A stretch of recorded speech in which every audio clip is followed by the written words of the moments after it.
পাহাৰৰ মাজৰ পৰা পানী ওলাইছে আৰু সেই পানী মই খাই আছোঁ, কিন্তু কিয় জানিবৰ কাৰণে অকণমান আগৰ পৰা আহিব লাগিব। চাওক, এইখন এখন বাঁহৰ দলং হয় গাইছ। এই বাঁহৰ এখন দলং ইমান তলৰ পৰা আছে, কিমান ওখত আছে মই মাটিৰ পৰা দেখাই আছোঁ অলপমান।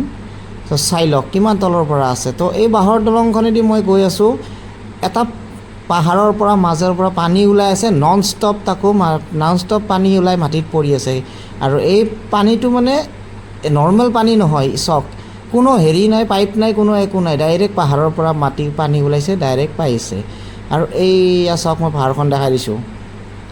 আৰু এই পানীটো ইয়াতে এখন চাইনবোৰ্ড আছে, মই যিখন অলপমান দেখাই দিছোঁ। এই চাইনবোৰ্ডত লিখা আছে এইটো এটা ঔষধীয় পানী হয়, যিটো পানী খালে আমাৰ শৰীৰৰ কাৰণে ভাল। আৰু তো তাৰ কাৰণে এই বস্তুটো আছে garden of caves Meghalaya, Cherrapunji ৰোডত।